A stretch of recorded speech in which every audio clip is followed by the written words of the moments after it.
Kita bukan membangun industri. Yang kita lakukan, kita menjadi importir barang Cina. Dari importir barang Cina ini, kita ekspor lagi, salah satunya ke Amerika.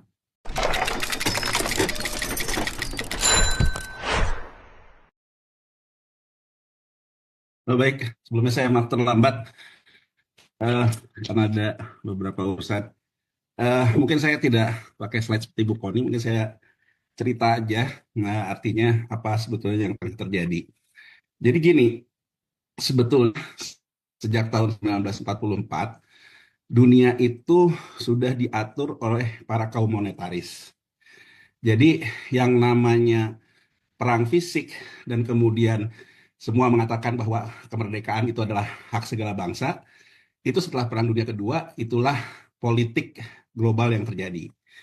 Nah, tapi sejak tahun kemenangan Perang Dunia Kedua itu, dunia itu diatur oleh rejim monetaris. Jadi gini, mungkin kita lihat dulu perspektif sejarahnya yang tadi, kalau secara geopolitik udah banyak disampaikan oleh Prof. Koni ya. Tapi gini, intinya adalah bahwa Perang Dunia Pertama itu sebetulnya ribut sesama negara imperialis, gitu ya, antara Jerman dan sisa negara Eropa. Di mana posisi Amerika Serikat? Posisi Amerika Serikat sebenarnya menunggangi di antara dua kubu di Eropa ini yang berkonflik, ya. Nah, kalau kita lihat runut, sebetulnya Perang Dunia Pertama itu diakibatkan apa sih gitu. Nah, kita lihat gitu. 100 tahun sebelumnya, sebetulnya Gunung Tambora itu meletus. Nah, meletusnya Gunung Tambora itu debunya sampai ke India dan kemudian jadi wabah kolera yang besar. Makanya kan orang selalu bilang 100 tahun 1915, kemudian ada flu Spanyol di 1918, kemudian COVID di 1920. Nah, meletusnya Gunung Tambora ini sebetulnya disitulah Eropa menjadi sedikit mendapat matahari karena debunya sampai ke Eropa. Nah, jadi Eropa di situ mengalamilah yang namanya persoalan memenuhi kebutuhan dasar yaitu pangan. Karena terkait dengan matahari yang sedikit ya, belum kayak sekarang penuh dengan riset ada rumah kaca dan sebagainya. Kalau itu kan masih semuanya masih tradisional. Nah, disitulah kemudian muncullah yang namanya pemikiran imperialisme kan, bahwa negara-negara Eropa itu kemudian untuk pemenuhan sumber daya kebutuhan pangannya, dia menjajahlah ke banyak negara. Nah, kita VOC, ada Inggris kemana, Afrika Selatan, dan sebagainya. Nah, puncaknya di tahun 1915, terjadilah konflik sesama negara penjajah ini. Gitu. Jadi sesama negara penjajah ini terjadi konflik satu sama lain, dengan kemudian terjadi Perang Dunia yang 2 tahun aja, 1915 sampai dengan 1917. Nah, di 1918 setelah selesainya Perang Dunia Pertama itu muncullah flu Spanyol, ya. Nah, flu Spanyol. Nah, saya pernah lihat satu dokumenter di Netflix soal Hitler, gitu ya. Jadi situ Hitler digambarkan dia tuh muncul tahun 1920 di salah satu kayak kafe lah gitu ya. Kemudian mungkin Bu Koni yang lebih hafal ya, ada satu intel yang kemudian mengamati dia, dia orasi gitu. Nah, kalau teman-teman GMNI perhatikan, sebetulnya ya saya nggak tahu ya, benarkah Netflix menerjemahkannya atau tidak, saya nggak tahu karena itu kan film dokumenter. Tapi yang diterjemahkan di Netflix, Hitler tuh ngomong make Germany great again. Jadi kalau saya perhatikan ya berdasarkan film dokumenter, kan film dokumenter ini kan bisa aja juga ada opini, bisa jadi segala macam, tapi berdasarkan film dokumenter itu saya melihat sebetulnya Trump itu secara politik banyak mengikuti cara-cara Hitler dalam hal membangun militansi, dalam hal membangun apa yang namanya kita itu harus great again dan sebagainya dan sebagainya. Nah, poin Hitler pada waktu itu adalah ini flu Spanyol. Karena kita ini negara kalah perang waktu Perang Dunia Pertama, Hitler bilang flu Spanyol di Jerman ini sedikit yang kena. Karena kan mereka lagi menghadapi kalah perang. Jadi kurang isolasi dengan negara-negara sisa Eropa. Nah, Hitler bilang ini saatnya buat kita merebut kembali yang namanya great again itu tadi. Nah, Hitler juga mengatakan gitu bahwa menurut dia bahwa pusat dari keuangan dunia dalam ini di New York di Amerika Serikat, menurut dia juga akan jatuh gitu. Jadi kalau menurut dia, ya kalau bahasa sekarang eh, apa kaum monetaris, ekonom-ekonom gitu ya, orang-orang kayak saya gini selalu ngomongnya ahead the curve lah gitu. Jadi artinya sebetulnya Hitler itu menunjukkan visi dia sebagai orang yang bicara di depan kurva, bukan bicara on curve atau bicara ke belakang. Jadi dia bicara ahead the curve-nya ini kita harus merebut permainan karena ada persoalan segala macam. Nah, krisis pangan kan kembali lagi terjadi. Nah, kemudian di tahun 2002, di tahun 1922 itu ada ekonom yang namanya John Maynard Keynes, ya, yang mungkin teman-teman kalau yang di ekonomi di pengantar ilmu ekonomi pertama kan ada disebut dengan Keynesian. Nah, John Maynard Keynes. John Maynard Keynes itu tahun 1922 dia menulis semacam surat terbuka lah di Washington Post. Nah, dia bilang bahwa dunia ini akan mengalami krisis pangan. Nah, kalau teman-teman lihat yang sekarang dikatakan teknologi produktivitas pangan, revolusi industri pertama, itu adalah teknologi input, itu adalah pupuk. Pupuk itu ditemukan pada saat flu Spanyol. Jadi untuk kendala pangan ini, nah ini Amerika nih, Amerika ini kan selalu menjadi negara yang melit segala sesuatu lah, intinya kan begitu ya. Nah, Amerika itu waktu Perang Dunia Pertama itu jualan senjata juga. Makanya kan orang selalu bilang Amerika ingin pengen perang karena jualannya jualan senjata gitu kan. Intinya kan ada juga orang yang bilang begitu. Nah, Amerika itu di waktu Perang Dunia Pertama pusat industri senjatanya di Alabama. Nah, ternyata berdasarkan ahli-ahli teknik kimia mereka, oh ternyata amoniak ini di samping bisa dijadikan bom atom, itu bisa juga untuk meningkatkan produktivitas tanaman. Itulah pupuk amoniak pertama. Itulah terjadi yang namanya revolusi industri pertanian pertama, teknologi input dari pupuk. Nah, kemudian kalau dikatakan ada perang dagang, waktu itu juga terjadi perang dagang. Jadi perang dagang dalam artian perang tarif, karena kemudian yang namanya teknologi input itu menggunakan amoniak, menggunakan gas dan sebagainya, mulailah ada yang disebut dengan perang harga gas, harga oil and gas dan sebagainya. Nah, singkat cerita, teman-teman sekalian, tahun 1929 bursa New York crash. Jadi crash di Black September, Black Monday gitu ya. Jadi artinya crash. Crashnya tuh apa gitu. Nah, mungkin buat teman-teman mahasiswa nih perlu tahu juga gitu. Ada tiga fungsi uang ya menurut Keynes. Satu, uang itu untuk transaksi. Dua, uang itu untuk berjaga-jaga. Tiga, uang itu untuk spekulasi. Nah, orang kalau udah selesai untuk bertransaksi, maka orang akan simpan sisanya untuk berjaga-jaga, menabung.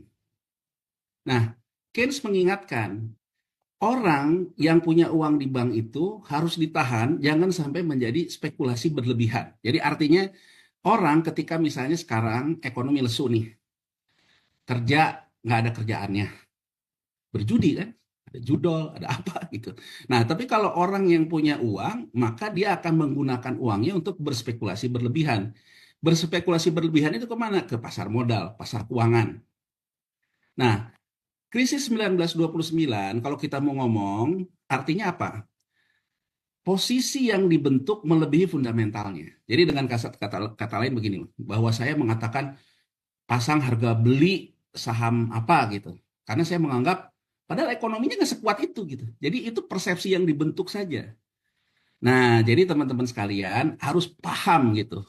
Saya sih melihat Trump simple. Melihat Trump itu kayak saya ngelihat hedge fund aja. Main isu karena isu yang menggerakkan pasar gitu. Jadi kita jangan terlalu terjebak mengatakan bahwa oh ini teori fair trade-nya, gini ngitungnya teori ekonomi trade nggak perlu. Jadi kalau menurut saya yang terjadi hari ini ya imperialisme. Jadi kita harus ngelihatnya ini teori penjajahan gitu. Dalam kalau kita jadi teman-teman mahasiswa ngelihatnya gimana? Kalau imperialisme, teori yang bisa kita kembangkan apa? Ya teori copet aja. Kita lihat dia mau nyopet apa. Gitu bukan kita ngelihat bahwa dia mau apa, mau menciptakan kestabilan apa. Nah, soal copet-mencopet ini di 1929 juga ya karena copet-mencopet gitu. Jadi artinya apa yang disebut dengan posisi margin. Posisi margin itu begini, orang yang disebut dengan short. Jadi mungkin kalau teman-teman mahasiswa sekarang mungkin pada saat dulu orang ribut Soros mungkin ada yang udah lahir, ada yang belum gitu. Jadi yang namanya George Soros yang dianggap bertanggung jawab terhadap krisis moneter Asia 98 itu, dia terkenal dengan orang yang melakukan transaksi short gitu. Apa itu transaksi short? Gampangnya gini transaksi short. Saya mau lihat saham Telkom misalnya.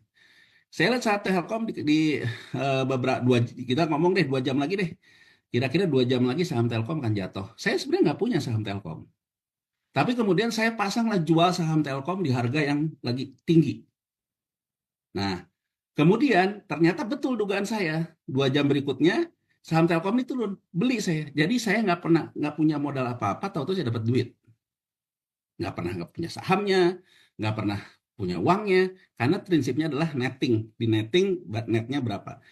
Misalnya contoh, saya nganggap sekarang saya jual harga saham saya Telkom 1.000 satu lembar. Kemudian 2 jam berikutnya saham Telkom menjadi 800. Saya belilah satu lembar. Maka saya terima uang 200 tanpa pernah saya ngeluarin duit, tanpa pernah saya ngeluarin saham. Itu prinsip di pasar keuangan. Itulah yang disebut dengan short selling. Gitu ya. Jadi saya nge-short posisi itu. Nah, 1929 Amerika tuh masih sesederhana itu. Masih prosesnya itu ada yang di dalam Black Monday itu transaksi marginnya nyangkut. Marginnya nyangkut tuh gini. Saya duga tadi 1.000. Oh, menurut saya akan jadi 800. Boro-boro jadi 800, mana tuh saham dibawa ke 1.300. Yang ada kan berarti saya harus rugi. Itu namanya saya kena call margin. Nah, kejadian crash di 1929 ini, banyak orang kalah sama bandarnya. Jadi bandarnya seolah-olah memberikan persepsi, oh ini saham bakal turun, oh dia ngambil posisi ngikut short gitu. Makanya yang harus juga sekarang jadi literasi oleh kita itu, jangan ikut-ikutan gitu. Nah saya misalnya ambil contoh hari ini deh, kita ngelihatnya dari teori peperangan deh. Persepsinya misalnya harga saham kita akan jatuh. Bursa Efek Indonesia ngeluarin pengumuman pagi-pagi. Dia ngeluarin pengumuman haltingnya, circuit breakernya dari 5% jadi 8%. Auto rejection bawahnya dari 20 ke 15. Apa yang dikerjain? Yang dikerjain itu adalah saham-saham Bank BUMN, saham BCA dihajar ke 12%. Halting kan tadi, kena 9%-nya, kena 8%-nya. Ini menurut saya sebenarnya pemerintah itu sebelum libur Lebaran, dia mencoba memberikan insentif dengan Bank BUMN, ketiga-tiganya rapat umum pemegang saham, memberikan dividen yang besar. Itulah kenapa di hari Jumat sebelum kita libur Lebaran, harga saham indeks kita itu naik, didorong oleh siapa? Transaksi domestik. Domestik yang beli saham-saham BUMN. Artinya apa? Kalau saya beli di hari Jumat itu, misalnya Bank Mandiri kasih per lembarnya 450, BRI 378, saya akan punya dividen yield. Jadi dividen yield itu kurang lebih ketika saya beli rata-rata misalnya di minggu lalu di harga 5.000 lah katakan. Dengan Mandiri kasih 470, berarti saya punya dividen yield 9%. Sekarang harga itu pagi-pagi langsung dibanting ke 10%. Ini kan permainan mental. Jadi yang domestiknya mikir, waduh kalau turun terus ke bawah, kalaupun nanti saya dapat dividen, saya lepas lagi berikutnya sahamnya udah jatuh mungkin 15%. Wah ikut, udah saya jual deh. Nah, jadi maksud saya, kita harus ngelihat tuh dingin aja gitu. Bandar ya bandar, kita lihat bandar dan jangan pernah menganggap bandar itu bisa kita kalahkan. Itu aja intinya gitu. Jadi ketika kita ngelihat yang namanya Trump, ya dia main isu aja gitu loh. Jadi isu-isu yang berkembang. 1929 ini crash nih. Nah, crash ini mengakibatkan Great Depression, ya, depresi besar. 1930 teman-teman, Hitler mengatakan, tuh bener kan yang saya omongin dan dia udah berkuasa ya. Bener kan yang saya bilang dulu bahwa bursanya akan jatuh. Hitler kemudian mempelajari kenapa bursa itu crash. Oh, ternyata ada yang namanya gagal bayar, gagal serah yang tadi. Orang nggak bisa bayar, nggak bisa gini. Oh, berarti kita harus menciptakan sistem pembayaran. Namanya clearing and settlement untuk mengatasi transaksi perdagangan dan keuangan dunia. Dibuat oleh Hitler yang namanya Bank of Berlin. Nah, Bank of Berlin ini itu mengatasi untuk transaksi perdagangan internasional, untuk transaksi keuangannya, juga transaksi keuangan. Nah, teman-teman sekalian, ketika Amerika Serikat menang perang dengan sekutunya, kemudian dibilanglah di tahun 1944, Bretton Woods Agreement, Bretton Woods yang melahirkan IMF dengan melahirkan Bank Dunia. Jadi teman-teman harus paham, IMF dan Bank Dunia itu lahirnya tahun 1944. Lahirnya itu di akhir Perang Dunia Kedua, sebagai yang didengung-dengungkan oleh Amerika untuk membentuk tata dunia baru yang lebih adil. Nah, kemudian karena kalah perang, yang Bank of Berlin itu kemudian diambil. Jadi kalau teman-teman sekarang Google, ada yang namanya Bank of International Settlement, BIS. Bank of International Settlement ini, semua bank sentral yang mempunyai sistem clearing dan pembayaran menjadi anggota dari Bank of International Settlement. Nah, jadi sistem yang dibangun oleh Bank of Berlin itu dinamanya tuh di hostile takeover, namanya orang kalah perang. Jadi orang kalah perang di hostile takeover, Amerika Serikat dengan sekutunya mengatakan tata dunia baru. Gak boleh ada yang memiliki kita semua.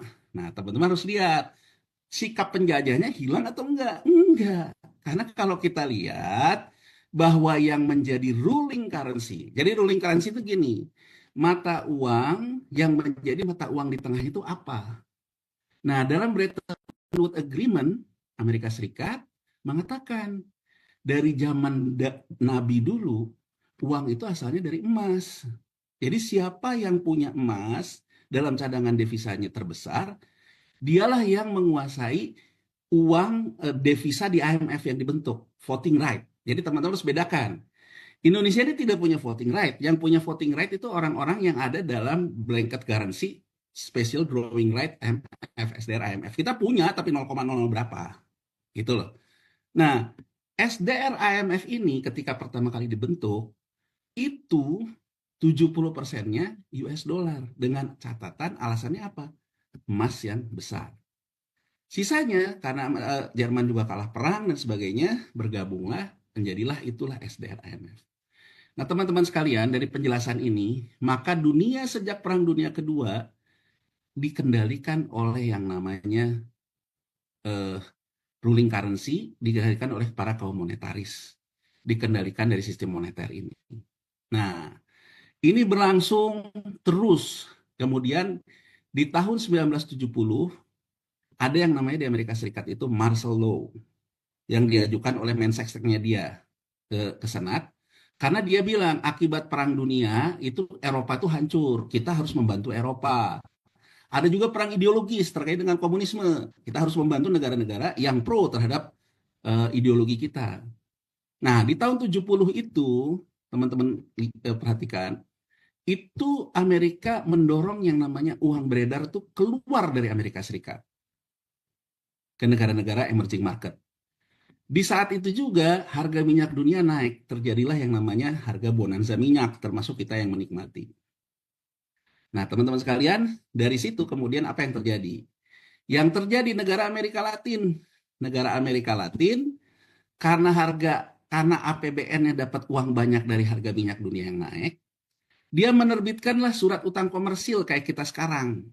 Berhutangnya itu ke pasar keuangan, bukan ke negara, bukan ke IMF, tapi ke pasar keuangan, menerbitkan surat berharga negara. Nah, negara Amerika Latin menerbitkan itu. Kenapa? Karena menurut mereka bisa bayar karena penerimaan negara dari harga minyak yang naik. Nah, singkat cerita teman-teman, kalau kita lihat kondisi hari ini, tahun 78 tahu-tahu harga minyak itu didorong turun jatuh. Dari yang tadinya naik jatuh. Jadi Meksiko mengalami penurunan penerimaan negara karena penurunan harga minyak. Di saat yang sama, hutangnya ada yang jatuh tempo. Maka Meksiko tahun 1980 gagal bayar bunga hutang.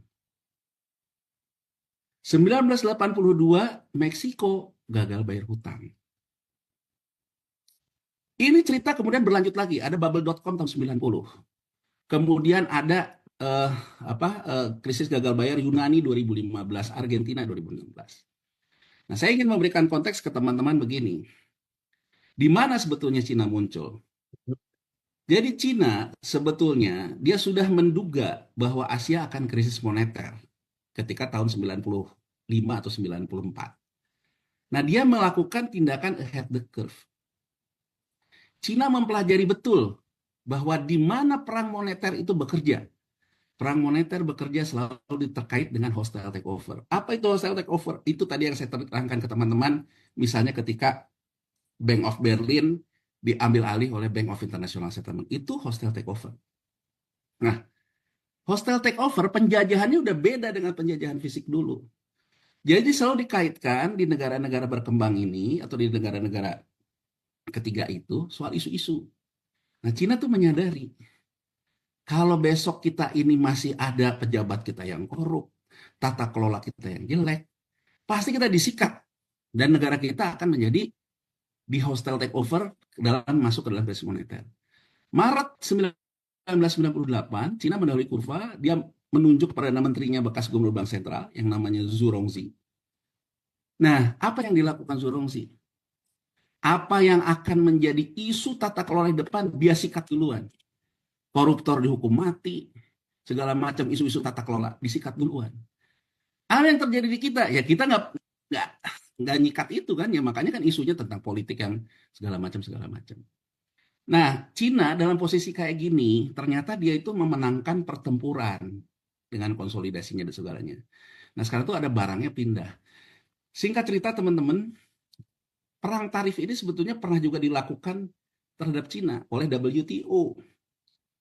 Jadi Jurongji itu yang dia lakukan di samping dia menghukum mati koruptor dan sebagainya, dia menjalankan industrialisasi dengan model plagiat. Jadi artinya apa?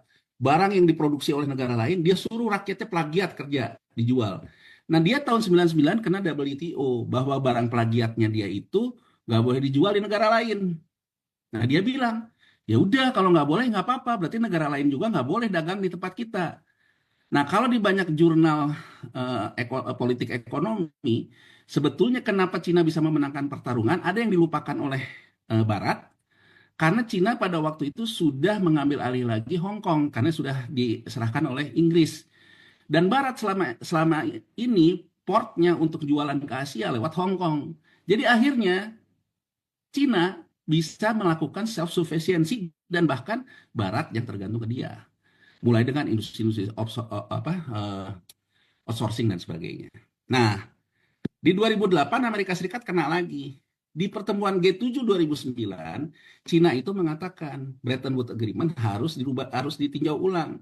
Kita hitung siapa yang punya rasio emas terbanyak. Amerika Serikat pada waktu itu isinya membail out surat utang, surat utang, surat utang. Isinya kertas semua. Nah, BRICS itu muncul diawali kekecewaan Cina ini. Karena Cina tuh pada akhirnya hanya dikasih 2% di SDR IMF. Padahal dia menginginkan reform total IMF. Itulah munculnya BRICS. Nah, jadi inti perang ini antara Amerika dan Cina seperti ini. Nah, saya mungkin memberikan background, mungkin dari sisi ekonominya. Apa itu geopolitik? Dari sisi ekonomi, geopolitik dari sisi ekonomi adalah terkait dengan ruling currency. Jadi, ada pidato Ben Bernanke, Gubernur The Fed, ketika krisis 2008 di Kongres dan sebagainya. Dia mengatakan bahwa kita harus beginning from the end. Memulai dari apa tujuan kita.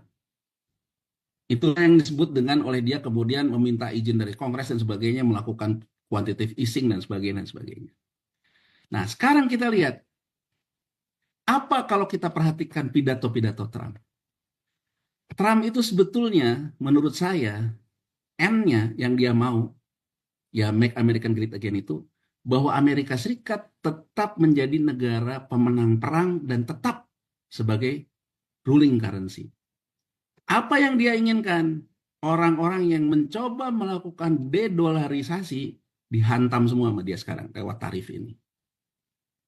Jadi sebetulnya beginning from the end-nya ini apa? The end-nya itu adalah US dollar tetap sebagai ruling currency, Amerika Serikat tetap sebagai pemenang perang. Nah, sekarang persoalannya di mana letak posisi kita saat ini? Kita saat ini secara uang beredar itu sangat tergantung dengan kaum monetaris ini. Jadi kalau teman-teman lihat, kenapa statement pemerintah yang pertama kali dikatakan Pemerintah akan menjaga nilai yield surat utang pemerintah, surat berharga negara, dan likuiditas falas. Nah, gini teman-teman, ini di antara Amerika dengan Cina yang lagi bertarung, kita itu sebetulnya dalam posisi offset. Offsetnya apa? Dari sisi barang, kita ini memang sudah lama tidak menjadi bangsa industrialis, diakui atau tidak. Tapi kalau kita lihat data statistik, bahwa pergeseran pekerja formal itu menjadi kebalik dari pekerja informal. Sekarang informalnya 70, formalnya 30. Jadi orang misalnya buruh Sritex udah Sritexnya bubar kemudian jadi supir ojol, itu dicatat BPS bekerja kembali tapi ke sektor informal. Jadi saya ingin mengatakan bahwa ada persoalan yang sebetulnya ditimbulkan oleh kita sendiri. Kita sudah meninggalkan yang namanya industrialisasi, yang namanya segala macam, kita jadi bangsa trader. Nah, ada satu map terkait dengan tarif dan sebagainya. Indonesia ini kecil ternyata di bawah. Tapi kenapa dikenakan 32%? Saya coba ngelihat, kenapa juga dia nggak hajar Vietnam? Karena Vietnam itu sebetulnya tidak terlalu ini. Jadi, kalau saya perhatikan, Trump ini belajar dari perang tarifnya yang pertama. Bahwa Cina ketika dia dikenakan tarif besar ke Amerika Serikat, perang tarif, Cina kemudian memunculkan tradernya ada di Indonesia lah, ada di Vietnam, ada segala macam. Jadi dengan kata lain apa? Kita bukan membangun industri. Yang kita lakukan, kita menjadi importir barang Cina. Dari importir barang Cina ini, kita ekspor lagi, salah satunya ke Amerika. Jadi kita itu sebetulnya dihantamnya itu untuk dalam rangka menutup akses Cina. Bukan pertarungan dengan kita. Jadi artinya apa? Dari sisi daya produksi, dari sisi barang, kita sudah sangat tergantung ke Cina. Buat bahan mentah nikel, buat Cina buat pabrik. Kalau Cinanya berhenti, kita berhenti. Buat batu bara, untuk gasifikasi batu bara di Cina. Kalau Cinanya berhenti, kita berhenti. Bahan baku untuk Cina produksi dari kita. Kita beli barang dari Cina. Kita beli bahan baku dari Cina untuk kita ekspor ke banyak negara. Itu dari sisi barang. Kita negara yang sangat tergantung dan menjadi negara trader, bukan negara industri. Aku ambil contoh. Apa bedanya kita sama Vietnam? Teman-teman jangan terlalu menganggap bahwa kita tuh mata uang terlemah. Enggak. Vietnam dong itu hari ini harganya 26.000. Kita 17.000. Mata uang kita sama mata uang Vietnam sama-sama lemah. Tapi persoalannya, Vietnam mata uangnya lemah, ekspor dari sektor produksinya juga korelasinya itu 0,97. Artinya apa?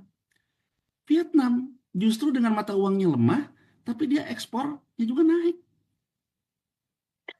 Nah, sementara kita, mata uang kita lemah, ekspornya, korelasinya hanya 0,48. Artinya kita memang tidak dalam posisi seperti itu. Tapi inflasi kita dari sisi impor itu nilainya 0,95. Artinya apa? Kita akan menerima barang-barang impor yang dikonsumsi.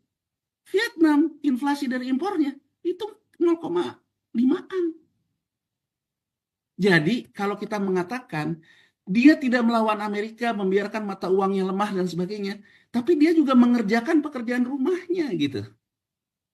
Kalau kita bukan negara yang sifatnya itu bisa bertarung dalam iklim moneter, yang Vietnam lakukan, ya udah deh, kita nggak usah ribut rame-rame sih, tapi membangun.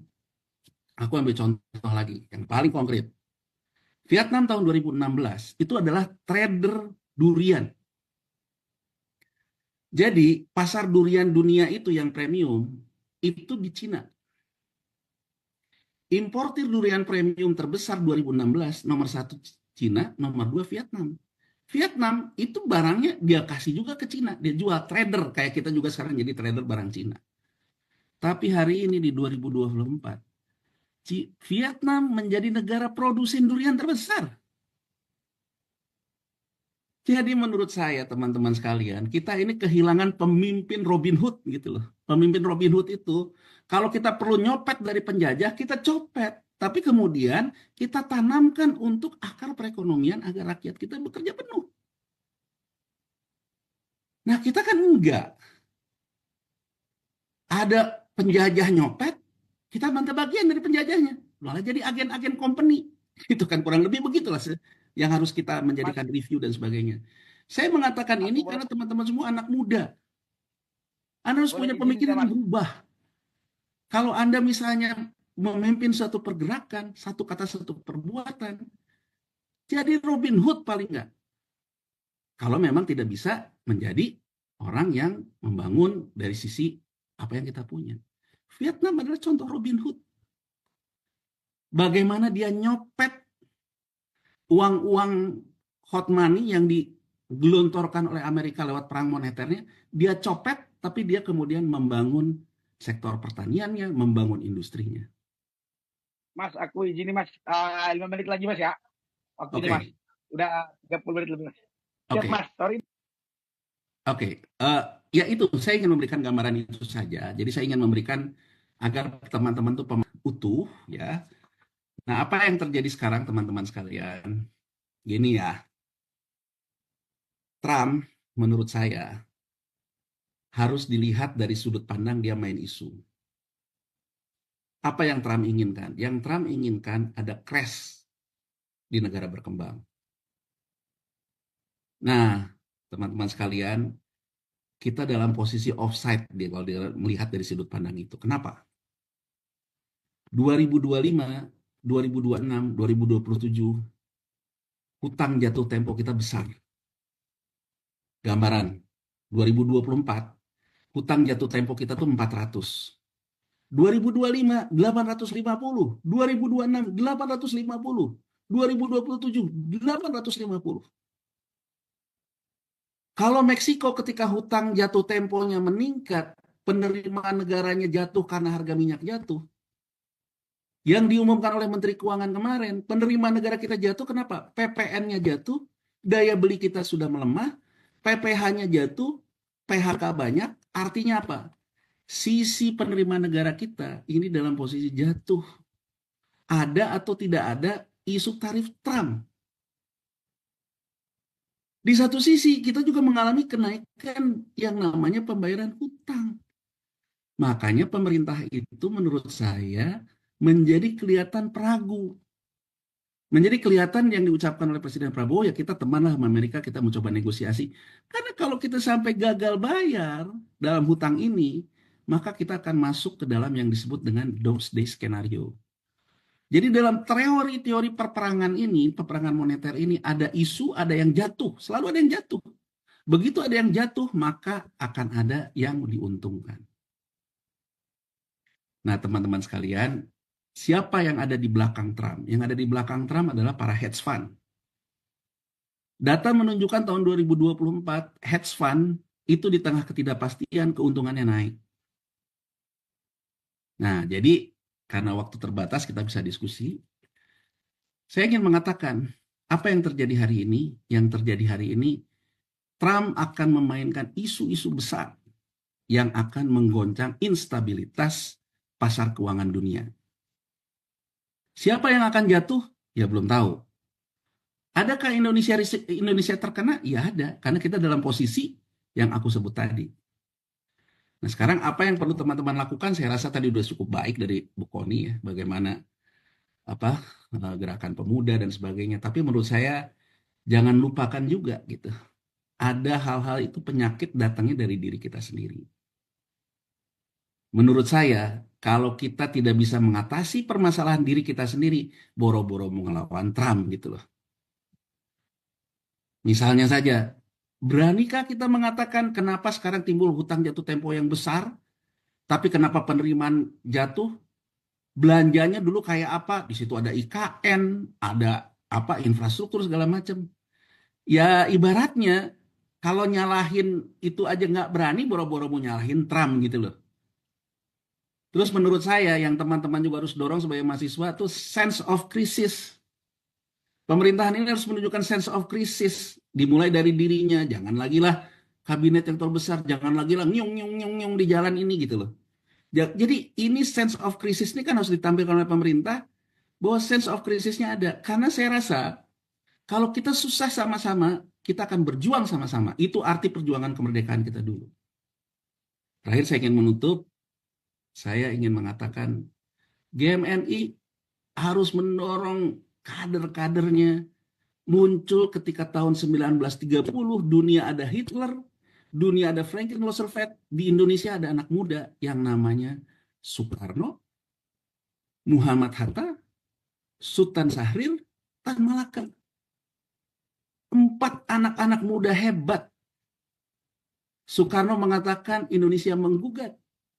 Kami dipaksa kerja paksa, tanam paksa untuk membiayai krisis negara maju. Apa bedanya sekarang kita dipaksa untuk menerima tarif dan nanti ada negosiasi non tarif untuk membiayai krisis negara barat, sudah dikatakan Bung Karno. Obatnya kata Bung Hatta harus menanamkan ekonomi daulat rakyat.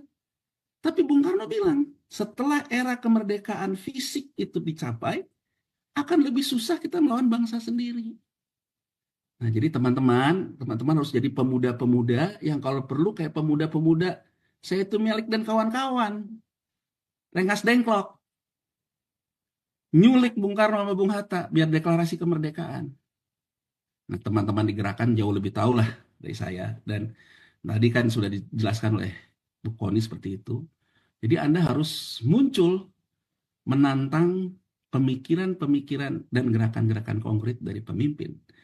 Terutama yang paling dekat adalah sense of crisis-nya. Itu aja mungkin. Terima kasih.